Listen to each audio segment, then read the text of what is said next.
조세 전문 변호사 고성춘 씨가 돈과 인생 그리고 세금에 대한 규제를 강의를 하기 위해 무대 위에 서 있습니다. 안녕하십니까. 조세 전문 변호사 고성춘입니다. 세금을 전문으로 하는 변호사입니다. 오늘 제 강의 주제는 돈과 인생 그리고 세금입니다. 돈의 속성에 대해서 말씀해 보고자 합니다. 우리 인생에서 가장 중요한 본능이 있다면 그거는 돈인 것 같아요. 네. 돈 싫어하는 사람이 과연 누가 있겠냐 이거죠. 많을수록 좋죠. 네. 제가 볼 때는 우리 본능이라는 거는 속일 수 없는 것 같아요. 우리 마음속 깊은 데는 어떤 마그마, 용암처럼 이렇게 들끓고 있는 것을 저는 느낍니다. 그게 본능인 것 같아요. 근데 그 본능의 가장 결집체가 돈이다. 그러니까 돈을 가지고 싶고 돈을 많이 벌고 싶은 그 본능은 지울 수 없다 이겁니다. 아무리 좋은 말로 하고 돈은 그 속물이야 막 이런 말로 해가지고 지워질 수 있는 게 아니에요. 그러죠? 그러니까 자칫하다가 좋은 말하는 사람들이 그 본능을 숨기고 이렇게 말을 하다가는 위선으로 떨어질 수 있잖아요. 그러니까 본능이다. 본능의 가장 결집체가 돈이다. 그러니까 이 본능을 속일 필요는 없다 이겁니다. 우리가 돈을 많이 가지면 좋죠. 가령 흥부가 돈 타령을 보면 알아요. 막상 돈에 대해서 돈이 뭡니까? 라고 이렇게 물어보면 의외로 대답하기가 힘들어요. 그러니까 절충적으로 필요하기다 이렇게 말하는데, 만일 저한테 물어본다면은 저는 이렇게 말하겠어요. 생살직권을 가진 돈, 부귀공명에 붙은 돈. 판소리 같습니까? 제가 20년 전에 판소리 조금 배웠어요. 배웠는데 우리 선생님이 저보고 그래요. 절대 완창하지 마라. 그리고 술자리에서 상대가 취했을 때만 불러라. 그러니까 흥부가 돈을 못 벌어오잖아요. 그러니까 식솔들이 굶어요. 그러니까 그거를 견디다 못하니까 관아에 가가지고 곡식이라도 꿔보려고 가는데 호방이 그래요. 그러지 말고 권장을 좀 대신 맞으면 30냥 주겠다. 10대. 그러니까 한 대에 3냥씩. 그리고 이제 관아로 이제 매를 맞으러 가잖아요. 그러면 이제 말 타고 가라고 교통비 먼저 줄게. 그래서 그 단량을 받아 들고 저희 집으로 갑니다. 의기양양 해가지고 이제 아내한테 줘요. 보여주니까 아내가 눈이 휘둥그레질 거 아닙니까? 그동안 돈 구경 못 하다가 갑자기 돈을 버니까. 그러면서 흥부가 아내한테 말을 해요. 자네 이 돈의 근본을 아는가? 응? 못난 사람도 잘난 돈, 잘난 사람도 못난 돈. 생살직권을 가진 돈, 부귀공명에 붙은 돈. 이 돈을 눈에 이렇게 보면요, 상강오륜이 보이는데 눈에서 멀리 떨어지면은 상강오륜이 끊어지고 돈밖에 안 보인다 이거예요. 그만큼 이 돈의 위력이 세다는 겁니다. 돈이 없으면 이렇게 흥부처럼 권장을 대신 맞아서라도 식솔들을 부양을 해야 되잖아요. 그러니까 일단 돈 없으면 이렇게 힘들어요. 부귀공명, 사람을 죽일 수도 있고 살릴 수도 있고 부귀공명의 매개물이 될 수 있고. 근데 돈 앞에는 또 그런 부정적인 게 있어요. 흥부가가 말해주는 게 그게 돈 앞에는 어떤 가치가 다 무너진다 이거예요. 인간적인 도리, 그게 다 무너지고 돈이 우선이다. 그런 속성을 흥부가가 이렇게 같이 말을 해주고 있어요. 그러니까 이 흥부가 속에는 돈이라는 거 그게 느껴지잖아요. 네. 저는 제가 조세 전문 변호사가 되기까지는 일정한 훈련 과정이 필요했습니다. 이게 제 고시 경력입니다. 한번 보시면요. 1985년에 사법시험 처음 봐가지고 96년에 사시 1, 2차 동시에 합격했습니다. 그러니까 한 10년 넘게 했죠. 그리고 총무처에다가 사진 붙여가지고 원서 공식적으로 제출하는 거, 그거를 17번 했어요. 그러니까 아마도 저보다 이렇게 시험 경쟁 많은 사람은 없을 겁니다. 그러니까 제가 이렇게 그만큼 맹했다는 거 아닙니까? 네. 그래도 이 좀 맹한 사람도 한 10년 하다 보면은 뭔가를 느끼겠더라고요. 네. 그러니까 제 10년을 이렇게 보면은 세 단계로 나눠져요. 네. 세 단계로 나눠지는데 첫 번째는 시험에 떨어져가지고 실망하던 단계. 극히 초보적인 거예요. 그러니까 무슨 시험 봐가지고 실망한다. 그건 아직도 갈 길이 많은 겁니다. 아직은 합격할 때가 안 돼요. 그런데 그게 이제 그 단계에서는 남하고 비교를 해요. 남은 합격했는데 나는 이렇게 떨어졌다? 이렇게 비교가 되는 거예요. 그러니까 비교지심은 꼭 자굴지심이다. 남하고 비교하는 순간 즉시 자기 열등감으로 가버려요. 그 마음의 그 흐름이 참 희한해요. 공식 같아요. 그러면 그 열등감이 극복을 못하면 어떻게 됩니까? 자살로 갑니다. 그러니까 보통 자살하는 사람이 그 단계에서 자살한다. 저는 그렇게 생각합니다. 그런데 저도 자살의 충동이 많았죠. 아침에 일어나면 잠잘 때 그냥 이 상태에서 죽었으면 아침에 일어나면 또 이게 또 고통스러운 또 그거를 반복해야 되잖아요. 그러니까 대안이 있었으면 제가 뭐 딴 거 있죠. 근데 대안이 없어요. 요즘 젊은 사람들 같이 저 85년 그때만 해도 저도 대안이 없었어요. 그러니까 85년이나 지금 2018년이나 세상이 다 똑같다 이거예요. 지금 오히려 더 좋아져야 되는데 경쟁의 도구는 더 높아져가지고 젊은 사람들이 너무 힘들다. 야, 이 못난 현실을 내가 거부하고 싶어도 거부가 안 되는 거예요. 그러니까 이거를 그대로 받아들이자. 그러니까 그 받아들이자 그 마음을 탁 먹는 순간에 그동안 열등감으로 가득 찼던 나를 괴롭혔던 그런 것이 신기루처럼 한순간에 없어져 버리는 거예요. 그거 참 묘하더라고요. 그래서 그 다음 단계로 넘어갔는데 이제 그 다음 단계는 뭐냐면 나는 열심히 하는데 왜 이렇게 내 인생은 꼬일까? 도대체 그 원인이 뭘까? 그 원인을 알고 싶더라고요. 내가. 내 인생이 꼬이는 원인이 도대체 그러니까 밖에서는 안 찾는 거예요. 이제 나한테 뭔가가 원인이 있다. 근데 그걸 알기가 힘들어요. 그러니까 누구한테 가서 뭐 물어보기라도 뭐를 이렇게 기도하면 좋다고 하면 다 할 건 해봤어요. 왜? 좋다 하니까. 부정할 것이 없잖아요. 그런데 결국은 이제 제가 그 원인을 알았어요. 알고 나서는 그 다음 단계로 넘어가는데 어떤 경쟁으로부터 해방감 그런 걸 느끼게 되더라고요. 그 해방감이라는 게 그래서 사람들이 시원하다고 그러구나. 그 느낌이 있더라고요. 그 단계에서 제가 저기 96년 1, 2차 동시 합격을 했다. 네. 그러니까 이렇게 좀 간략하게 말씀드리고 그 다음에 넘어가겠습니다.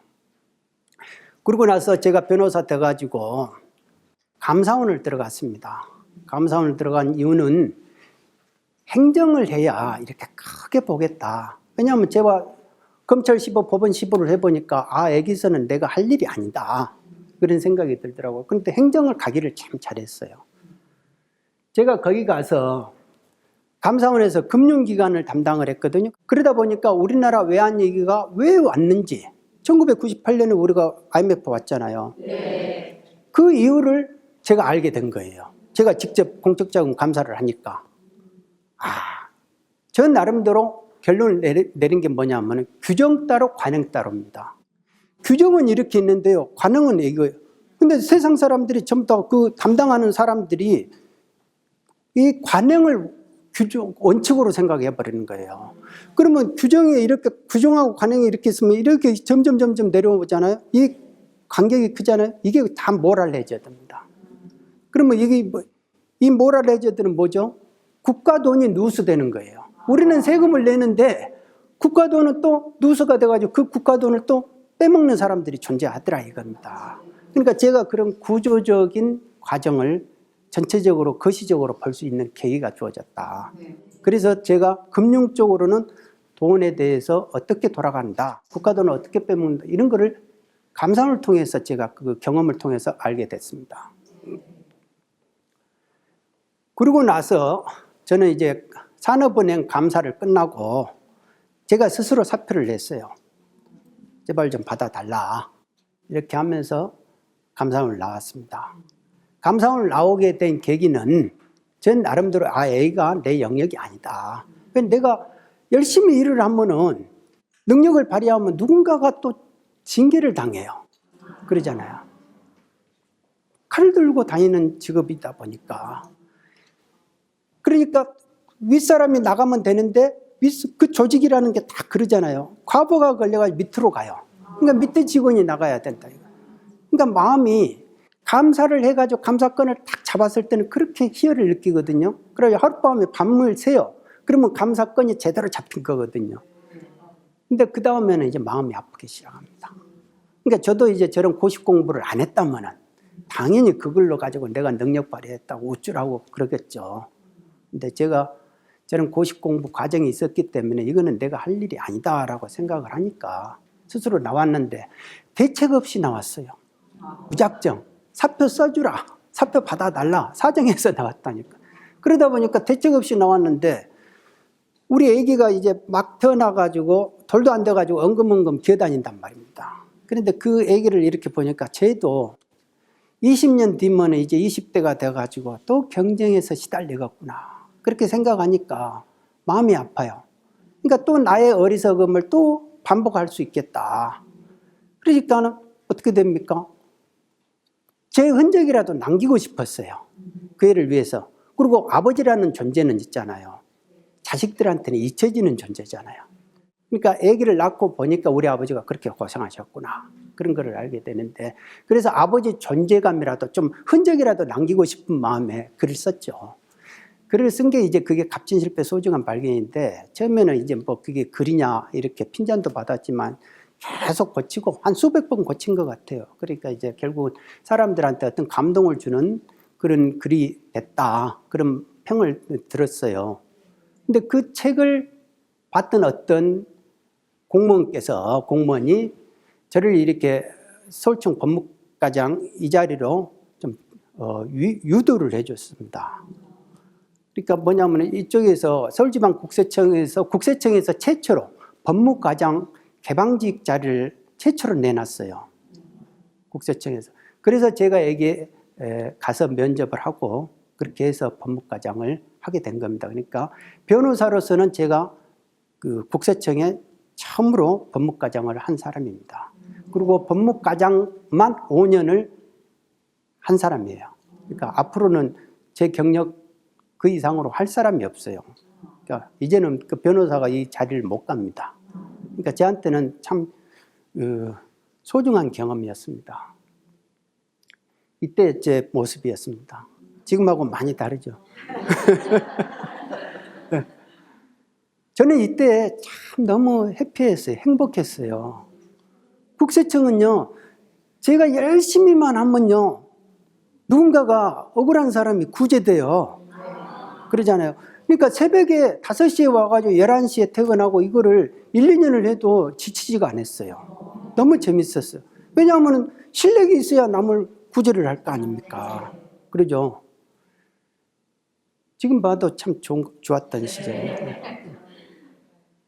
그래서 제가 열심히 일을 한 그 결과 지금 현재 조세 불복 제도, 그러니까 가세처분이 잘못됐어요. 억울합니다. 라고 이렇게 하면은 그 불복을 하게끔 돼 있어요. 그걸 보고 이제 조세 불복이라 하거든요. 그러면 지금 현재 진행되고 있는 그 모든 조세 불복 제도의 근간이 제가 법무과장으로 있었던 우리 법무과에서 다 기한이 되고 활성화를 시켰다. 권익 구제를 위해서 우리가 일을 한 게 상당히 많다 이겁니다. 저만 한 게 아니고 우리 법무과 직원들이 다 이렇게 같이 일을 해줬다. 가령 예를 들면 의견 진술권 제도 있잖아요. 그러면 불복회의에 와가지고 자기가 의견을 진술하고 싶은데 그 당시에는 권리가 있음에도 불구하고 아니 뭐 하려 와 뭐 이런 식으로 했거든요. 근데 그게 아니에요. 지금은 전부 다 와가지고 의견 진술을 안 하는 사람이 없어요. 그러니까 모든 조세 불복 제도에서 저게 다 지금 활성화가 되어 있습니다. 그리고 불복 처리 기한 준수 같은 경우는 법으로 정해져 있어요. 며칠 내에 하라고. 그런데 어떤 사람은 뭐 1년이 지나도 안 하고 막 이러잖아요. 자기 마음대로 하면 안 되잖아요. 그러니까 그리고 불복을 했으면 빨리빨리 해줘야 되는 거 아닙니까? 우리 소송도 그래요. 우리 소송 저도 이제 조세범 변호사님 소송하면 도대체 언제 끝날지 모르겠어요. 그러면 안 된다. 저는. 그리고 세 번째는 저게 사전 답변제도. 그러니까 내가 뭐를 주장을 했는데 내 주장이 얼마만큼 반영이 됐는지 알 수가 없잖아요. 그러니까 처분청 주장만 과세처분 정당하다 이 주장만 잔뜩 써놓고 정고인 주장은 요만큼만 써놓으면 안 되잖아요. 실제 제가 저런 거를 그러면 안 되지 않느냐라고 해서 저거를 이제 우리가 좀 더 무기 대등의 원칙이니까 똑같이 써주고 객관적으로 해줘야죠.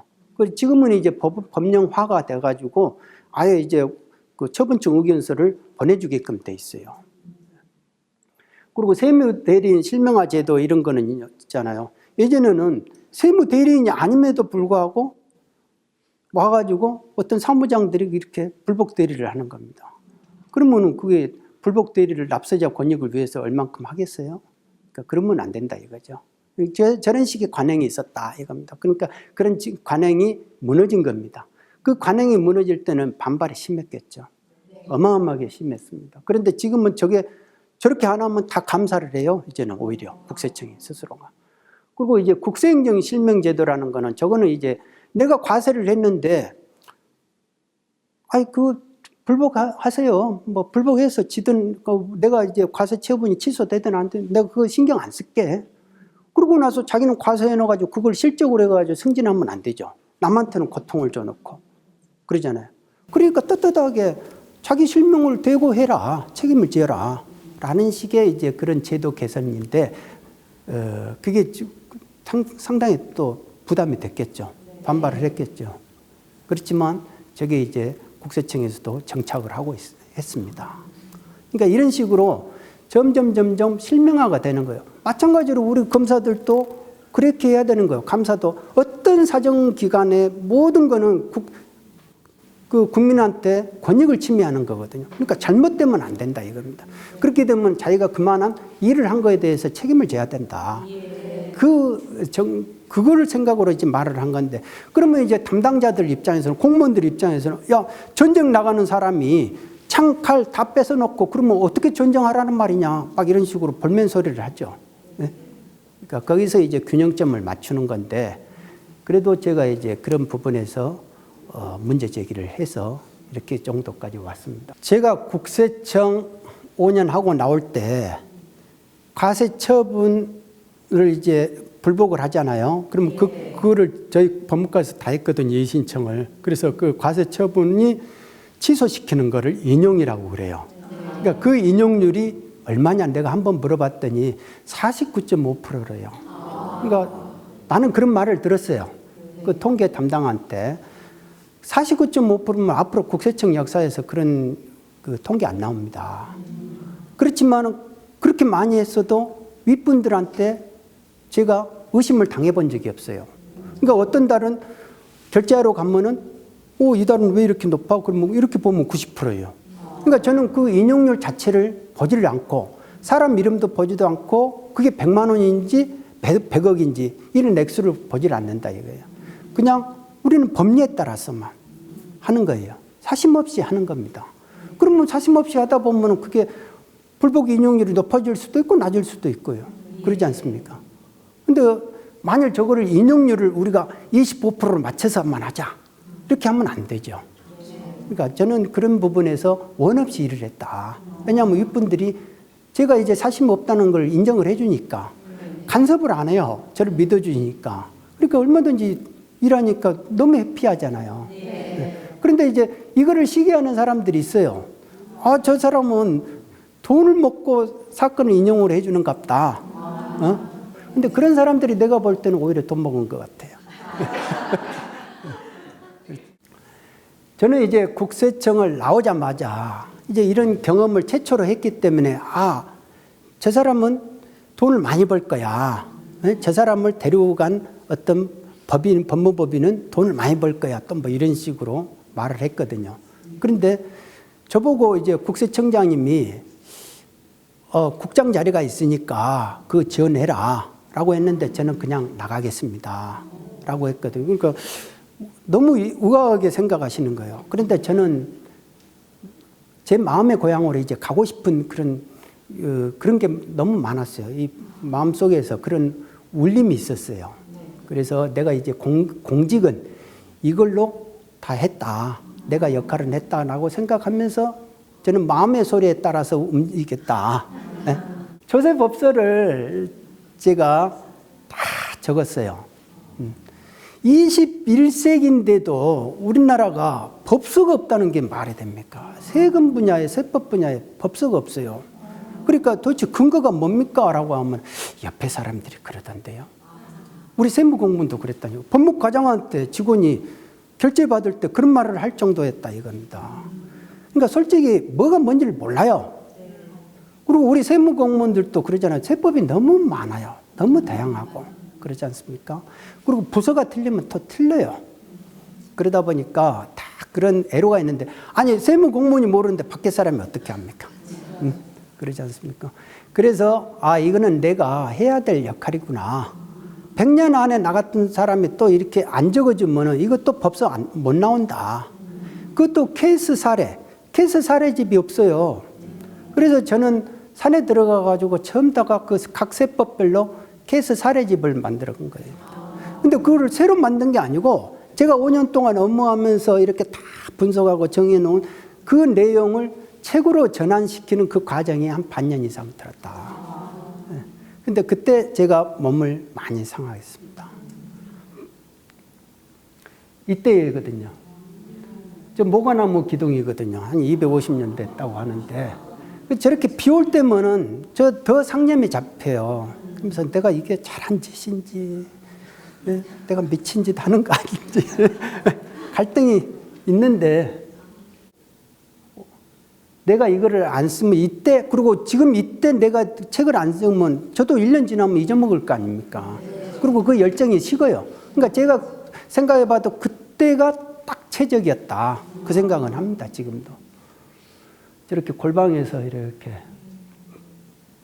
아직도 그 연기 냄새가 구수하게 납니다. 네. 다 추억입니다. 그래서 제가 이제 여러분들한테 이렇게 간단하게 세금 상식에 대해서 말씀드릴 것이 있어요. 그러니까 오늘은 첫 시간인데 만일 저에게 시간이 주어진다면 말할 것이 엄청 많아요. 진짜 여러분들이 와 진짜 이런 일이 있나 할 정도로 그런 일도 많은데 그래도 오늘은 그렇게 쇼킹하게 충격적인 이야기를 하면 안 되니까 간단하게 이렇게 하겠습니다. 세금이라는 게 그래요. 돈이 다 여러분들 돈 좋아하시잖아요. 돈 많이 벌고 싶잖아요. 근데 그렇게 적극적으로 버는 것도 있지만 내 재산을 지키는 것도 버는 거예요. 그러죠? 그러니까 그게 세금이에요. 세금은 국가가 가지고 가는 거예요. 그렇지 않습니까? 사람들이 그 착각을 해요. 내가 1억을 벌으면 그게 온전히 내 건 줄 알아요. 절대 아닙니다. 세금이 세율에 따라서 만일 38%다, 40%다 그러면 40%, 4천만 원은 국가가 가져가는 거예요. 근데 국가가 가져가는 걸 모르고 1억 원을 내 거니까 내가 너 일부 줄게, 너 일부 줄게 뭐 이렇게 하다 보면 어떻게 됩니까? 매출 누락하게 되죠. 그러면 어떻게 됩니까? 조세 포탈됐다고 해가지고 국세청 가만히 안 있는 겁니다. 첫째가 명의를 빌려주면 안 돼요. 경제적인 약자가 강자한테 항시 당하는 게 명의 빌려주는 겁니다. 경제적인 강자는 뒤로 빠져 있어야 되니까 숨어 있어야 되니까 항시 경제적인 약자의 명의를 빌리고 싶어 해요. 거의 태반이 그렇습니다. 그게 왜 그러냐면 세금으로부터 숨어 있고 싶은 거예요. 세금 안 내려고 그러는 겁니다. 근데 경제적인 강자는, 약자는 괜히 명의 빌려줬다가 죽을 뻔한 일들이 많아요. 실제 있는 건데 바지 사장이라는 말 들어보셨죠? 바지 사장이라는 건 명의만 사장이라는 거예요. 근데 그런 사람들은 3개월이 아니면 6개월 그 정도밖에 안 써요. 왜? 또 다른 사람으로 바꿔야 되니까. 그러면은 3개월이나 6개월 이렇게 이용하고 나서 중국에서 사람이 와. 그러니까 그동안 고생했으니까 따라가서 중국에서 일주일 관광하고 들어와. 그러면 아유 고맙습니다 사장님 이렇게 하면서 갈 거 아니에요. 근데 중국에서 온 사람은 중국의 범죄 조직한테 넘겨요. 죽여달라고. 근데 그게 돈 100만 원밖에 안 되더라니까요. 왜? 내 돈이 걸려 있으니까. 그러니까 저 사람을 없애버리면은 흔적이 안 남잖아요. 나는 숨어 있잖아요. 이게 돈이에요. 그러니까 생살직권을 가진 돈이라 했잖아요, 분명히. 그러죠? 사람을 죽일 수 있고 살릴 수도 있고. 그러니까 마음을 어떻게 쓰느냐에 따라서 죽여버릴 수도 있다 이겁니다. 그리고 명예신탁 증여유죄라는 게 있어요. 저게 이제 직장인들한테 요즘 많이 생기는데 실제 있었던 이야기를 해드리면은 31살 된 대구에서 이제 직장 다니는 사람인데 저를 찾아왔어요. 근데 1심까지 져가지고 찾아왔단 말입니다. 그게 뭐냐면은 회사에 들어갔는데 요즘 직장 찾기 힘들잖아요. 그러니까 어렵사리에 들어갔는데 직장에 들어가가지고 신입 직원들을 부르더래요. 몇 개월 만에. 그러면서 총무과장이라는 사람이 야, 회사가 너희들한테 이 정도 해줬으면 너희들도 회사에 뭐를 좀 해줘야 되는 거 아니니? 하면서 증권회사를 가가지고 야, 너희들 명의로 좀 증권계좌 좀 털어 하더라는 거. 명의를 빌려주는 거를 누가 선뜻 좋아를 하겠어요. 근데 싫은데요. 이렇게 하면은 만약 안 빌려주면 어째요? 그러면 안 좋겠지. 그러면 어떻게 들어간 직장인데 그래서 별일 없겠지 하면서 명의를 이제 증권 계좌를 터요. 그런데 회사 사장이 그 신입 직원들의 명의를 계좌를 가지고 주가 조작을 해버린 겁니다. 그러면 가령 이제 내 명의를 빌렸죠. 내 계좌를 가지고 10억 원이 왔다 갔다 한 겁니다. 그러면 그걸 보고 이제 차명 주식, 명의신탁 주식이라고 그래요. 나는 명의를 빌려줬기 때문에 수탁자고 명의를 빌려간 회사 사장은 신탁자가 돼요. 그런 걸 보고 이제 명의신탁 주식이라 하는데 이거를 세금을 안 내려고 이런 짓을 하니까 아예 세법에다가 어떻게 해버렸냐면 과태료만 때리면 되는데 아예 세금으로 때리게끔 해놔버렸어요. 증여세로. 그러면은 10억 원이 왔다 갔다 했으면 내 명의로 10억 원이 있다. 그러면 그게 증여다 이거예요. 나한테. 그래서 그 세율이 보통 40% 50% 이렇게 되면은 나한테 몇억 원의 세금을 때려버리는 겁니다. 실제로 3, 4억씩 나간 거예요. 신입 직원들한테. 아니 그러면 내가 지금 월급 몇백만 원 받아가지고 그 평생 어떻게 갚냐 이거요. 그러니까 약혼녀가 있었는데 평생에 그러면 빚쟁이가 되는 거 아니에요. 체납자로서. 그래서 가거라. 그래서 약혼도 못하고 결혼도 못하고 그리고 자기는 이 굴레에서 어떻게 벗어나고 싶어서 안 내면요. 체납자가 되고 안 내면 그거를 압류를 해버립니다. 그러니까 우리나라를 떠버리고 싶은 마음에 간절했는데 그 사람이 이제 1심에서 져가지고 왔는데 제가 이제 그거를 3심까지 변호사를 선임했으니까 그걸 내가 해줄 수는 없다. 그렇지만 이런 부분을 주장을 해라. 왜? 회사 사장의 주가 조작하는 걸 내가 어떻게 알았니? 이런 식으로 해서 이런 식으로 주장하면 될 것 같다.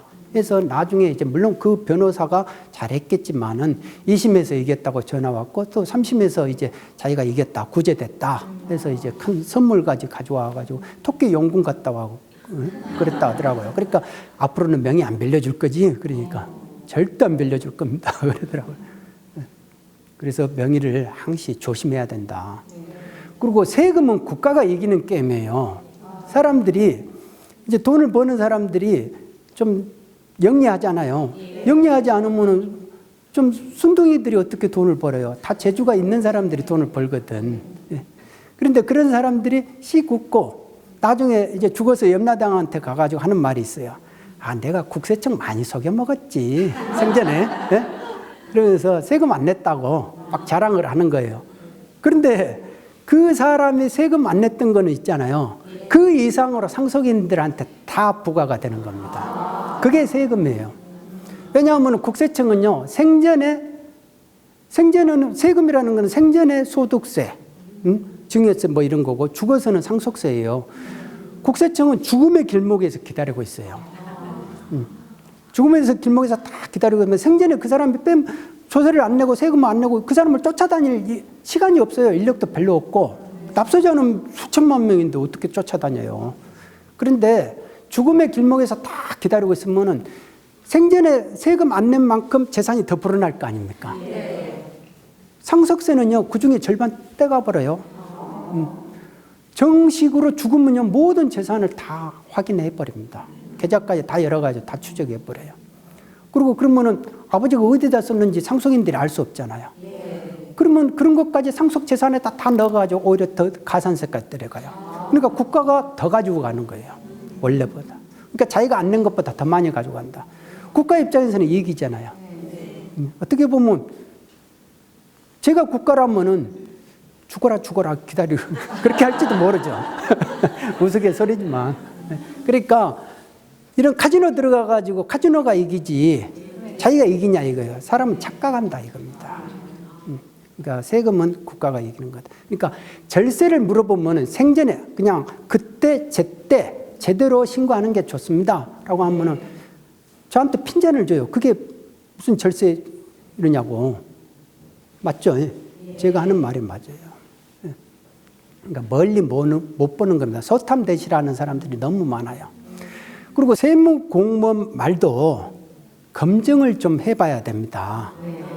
왜냐하면 우리가 자꾸 애기저기 이제 뭐 요즘은 막 무료 상담들이 많으니까 거기 가가지고 지식을 얻어가지고 축적을 해가지고 와가지고 세무공무원한테 와가지고 빡닥달을 해가지고 신고를 한단 말입니다.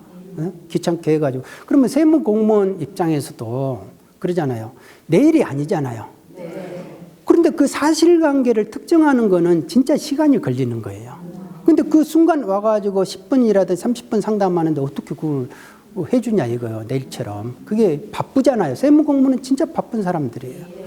그리고 또 설령 내일처럼 한다 해도 실력들이 다 틀려요. 1년짜리 경력이 있고 20년짜리 경력이 있고 25년 경력이 있잖아요. 그러니까 경력이 다 틀리다. 그러니까 나는 나중에 이제 가산세 맞는 경우들이 많아요. 1, 2억씩 가산세 맞는 경우도 있어요. 그러면 세무공무원 말 듣고 내가 했는데 왜 그렇습니까? 라고 하는데 판례는 뭐라고 그러냐면은 법령의 부지는 용서 못한다. 신고는 너가 알아서 해야지. 그리고 세무공무원 입장에서는 그냥 상담만 해준 거예요. 공적인 견해를 국세청 입장에서 공식적인 견해를 표명해 준 사람이 아니다고요. 기관이 하는 게 아니죠. 저는 제가 이렇게 지난 세월을 이렇게 보니까 돈에 관련된 일만 한 20년 했잖아요. 그러니까 보니까 규제에서 획 하나 빼는 과정이었구나 라는 생각이 들어요. 그러지 않습니까? 규제에서 획 하나 빼면 어떻게 됩니까? 구제잖아요. 네. 근데 규제는 누구나가 안 가르쳐줘도 본능적으로 잘해요. 근데 획 하나 빼는 거는 쉽지가 않더라. 그러니까 사람이 규제가 좋지 구제가 좋습니까? 왜? 규제는 사람이 아쉬워해요. 근데 구제는 현실적으로 그게 너무 힘들어요. 매달려 버리면 어떻게 됩니까? 구제해 준다면서 막 이런 식으로 오히려 이제 무료로 하면은요 그거를 권리로 생각하는 사람들이 너무 많아요. 그러니까 현실적으로 남을 위한다는 것이요 진짜 어려운 겁니다. 예, 그래도 마음이라도 그렇게 냈다는 그 자체가 제가 볼 때는 참 아름다운 것 같아요. 마음이라도 내봤다는 그 자체가. 구제 마인드가 참 중요합니다. 예를 들어보면은 제가 법무과장 시절에 문 밖을 나가다가 우연히 할머니라고 부딪혔어요. 그 할머니는 다리를 쩔룩쩔룩 하면서 오시더라고요. 그래서 그 사연을 들어보니까 할아버지가 돌아가셨는데 집을 팔았대요. 그러면 그 양도소득세를 내야 되잖아요. 근데 그거를 체납하고 돌아가셨어요. 그러면 이분 입장에서는 상속 포기를 해버리면 되는데 그런 걸 모르잖아요. 그러니까 상속 채무가 승계가 돼가지고 체납자가 된 거예요, 할머니가.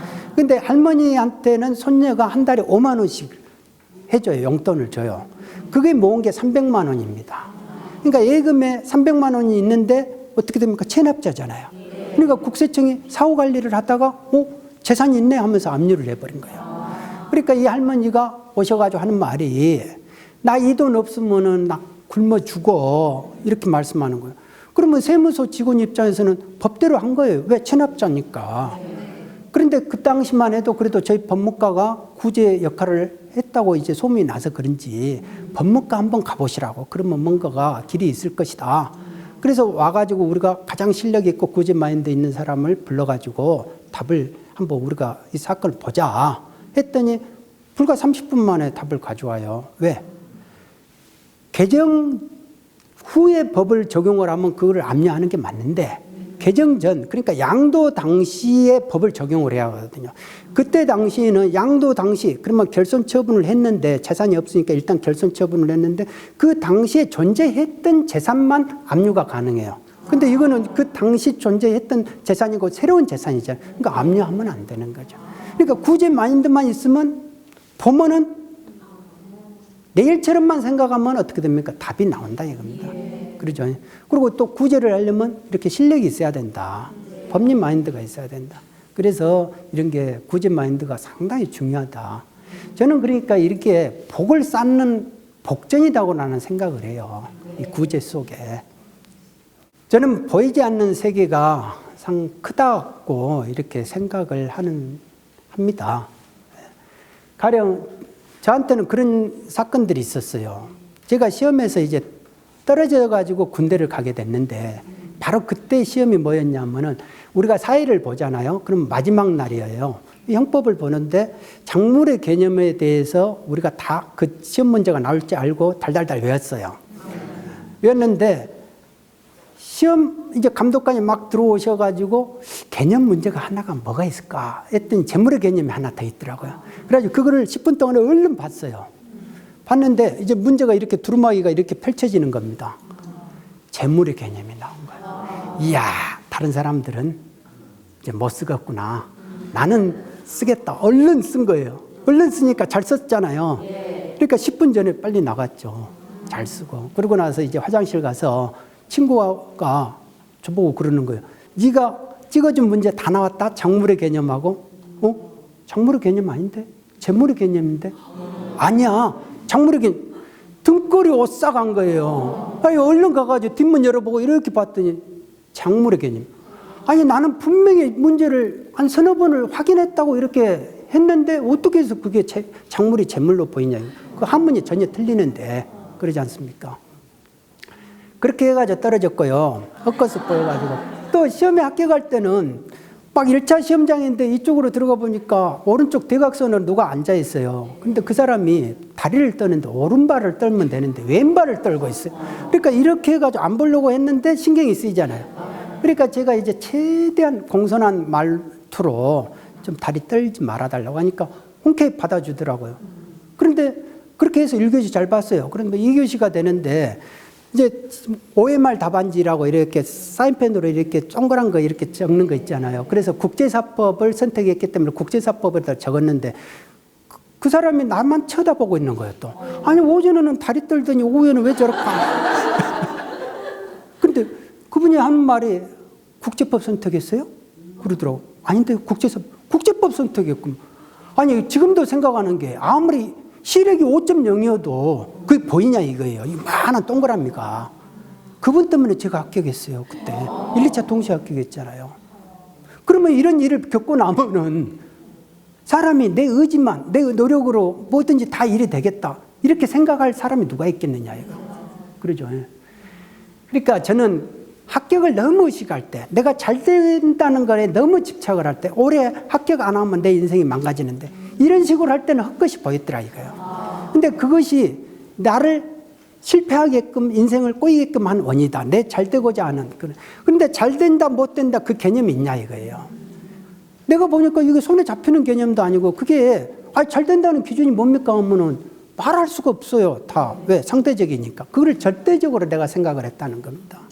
그러니까 합격을 못할 수밖에 없잖아요. 근데 그거를 착각이구나. 그러니까 내가 잘 된다 못 된다는 이 개념으로 벗어나서 내가 잘 살아야 되겠구나. 잘 되기보다는 잘 살아. 그 생각 딱 드니까 어떻게 됩니까? 어떤 계기를 통해 가지고 막 대성통곡을 할 정도로 눈물을 한 2시간 이상 흘려본 적도 있어요. 그런데 그렇게 시원하더라고요.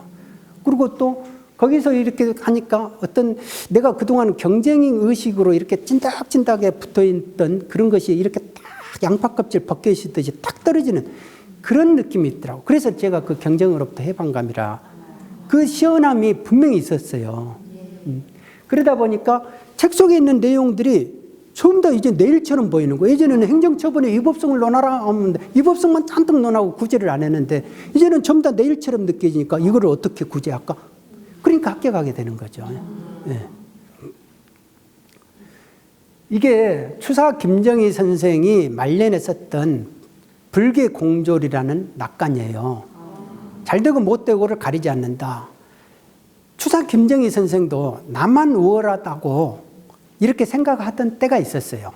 39살 때까지 2조 참판을 했어요. 잘 나간 분이죠. 그런데 40대에 이제 풍상을 겪게 됩니다. 어느 세력가에 이제 그 편이 안 되니까 모함을 받아요. 그리고 제주도로 유배를 가는데, 제주도로 유배를 가는 도중에도 해남 대흥사를 들려가지고 당대 명필인 이강사의 현판을 보고, 저거는 글도 아니야. 내가 내 글을 써줄 테니까 현판을 달아라. 그 정도로 자만심이 강했죠. 근데 제주도에서 9년 동안 유배를 끝나고 올라오면서 그 해남 대흥사를 들립니다. 내가 잘못 봤다. 내 글을 내리고 다시 올려라. 그만큼 풍상을 겪으면서 그 암환심이 녹은 거죠. 그러면서 저 불계 공졸, 잘되고 못되고를 구별하지 않는다. 가리지 않는다. 저게 보니까 인격이 성숙된 거잖아요. 그러니까 그 인격이 성숙이 되니까 결국은 어떻게 됩니까? 예술로 승화가 되는 거예요. 그게 추사체 아닙니까? 저 단계에서 나왔던 작품이 추사체라고 그럽니다. 그러니까 우리가 역사를 통해 가지고 이렇게 수백 년이 지나도 그분의 삶의 향기를 조화하는 거죠. 근데 나만 우월하다고 이렇게 생각하는 사람들이 너무 많아요. 저도 사법연수원에 들어갔더니 어느 부장판사님이 저보고 하는 말이, 검판사 임용 안 되면 인생의 실패자야 라고 하더라고요. 저는 그 말을 딱 들으면서 저분 인생을 참 모르는구나, 그렇게 생각을 해요. 그런데 제가 서울청 법무과장을 할 때 그분이 변호사가 돼가지고 저랑 식사를 하면서 그분이 하는 말이 있었어요. 인생이 뭐가 뭔지 모르겠어. 그러잖아요. 잘 된다는 그런 그 자체가 집착을 하고 있다는 거, 그게 본능이잖아요. 그러니까 그런 본능에 충실한 사람들은 어떻게 됩니까? 우리 본능의 결정체가 뭐라 했죠? 돈이라 했잖아요. 결국 그 사람들은 돈의 기결이 되는 거예요. 돈을 그렇게 또 좋아하게 됩니다. 그러니까 그런 사람들이 어떻게 됩니까? 사회 지도자라고 존재하면 이 나라가 이렇게 힘들어지는 거 아니에요. 그렇죠? 그래서 저는 항상 말을 하는 게, 공직자는 사심이 없어야 된다. 특히 국민들한테 거짓말하면 안 된다. 바로 그거예요. 그게 구제 마인드가 있어야만이 그게 가능하다 이겁니다. 저는 제가 그래서 값진 실패 왜 소중한 발견이라고 했냐.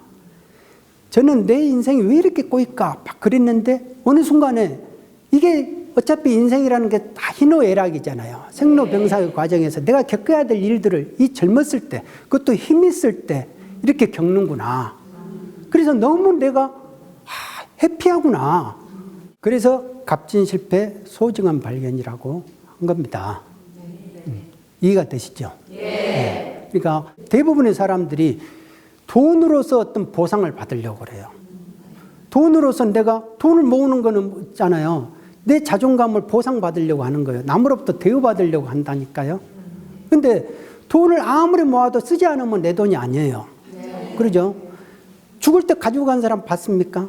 돈 없어요. 그런데도 모아요. 왜? 본능이니까. 본능에 너무 집착을 하잖아요. 아버지가 돈을 허접하게 벌면은요, 그걸 본 자식들이 그 방법을 제일 먼저 누구한테 썼느냐 하면 자기 부모하고 형제한테 제일 먼저 쓴다 이겁니다. 우리 이게 국세청 세무공무원들이라면 이 말의 의미를 잘 알아요. 워낙 그런 일들을 많이 보니까. 그러니까 본인은 돈도 쓰지 못하고 돈을 모으는데 다 흔적이 있잖아요. 흔적은 자기가 죽을 때 다 가져가요. 그런데 돈은 못 가져가. 그러면 인생이 허망하잖아요. 그런데 그 고통이라든지 이런 거 상속세 싸우고 이런 거는 다 물려주고 간단 말입니다. 그러니까 사람은 죽으면 두 부류가 있대요. 하나는 저 XX 잘 죽었어. 하나는 저 사람 참 애석해. 두 부류가 있대요. 그러면 어떤 부류에 해당되겠습니까? 삶의 향기로 승화시킨 추사 김정희 선생님 같은 분한테 어떻게 우리가 말하겠어요? 참 잘 살았다고 이렇게 말씀할 거 아닙니까? 바로 이게 인생이더라 이거예요. 돈으로 인생을 살 수 없다. 그러죠? 명예를 살 수 없어요. 그래서 명예는 사람들이 인정을 해줘야 되는 겁니다. 그러죠? 돈을 모으는 거는 본능이에요. 쓰는 거는 예술입니다. 근데 예술은 훈련을 받아야 되죠. 그것도 젊었을 때 훈련 받아야 돼요. 말년에 훈련 받아가지고 어떻게 예술을 구현합니까? 돈을 쓰는 것도 그러면 예술이에요. 그럼 어떻게 해야 됩니까? 젊었을 때부터 쓰는 훈련을 해야 되죠. 그러면 돈이 없는데 어디다 쓴다고 그러냐라고 말하잖아요. 아니죠. 돈 10,000원이 있어도 쓸 수 있어요. 내가 마음이거든. 마음을 쓸 수 있잖아요. 내가 남한테 밥 얻어먹었으면 내가 사줄 수 있잖아요. 그리고 말 한마디라도 부드러운 말 한마디 할 수 있잖아요. 또 미소 한 자락 해줄 수, 날려줄 수 있잖아요. 그러니까 이게 쓰는 훈련이다. 이렇게 쓰는 훈련을 해야 나중에 내가 돈을 벌어도 쓰게 된다 이거예요. 아까 같이 어떻게 됩니까? 허망한, 쓰지도 못하고 고통만 남겨주고 내 흔적은 다 가지고 가고 죽고 나서 저 XX 이렇게 하면 안 되잖아요. 그러니까 결론적으로는 돈이라는 게 우리가 행복을 위해서 벌잖아요. 네. 근데 자칫하다가 주객이 전도되면 안 되잖아요. 그러죠. 그래서 돈을 버는 것도 다 내 행복을 위한 거니까 내 삶을 이렇게 예술로, 예술같이 승화했으면 좋겠다 이겁니다. 그래서 오늘 제 주제는 모두가, 여러분들 모두가 인생이 이렇게 삶을 예술로 승화할 수 있는 그런 인생을 살았으면 해서 이렇게 강의를 했습니다. 여러분들 감사합니다. 강연자가 강의를 마치고 퇴장합니다.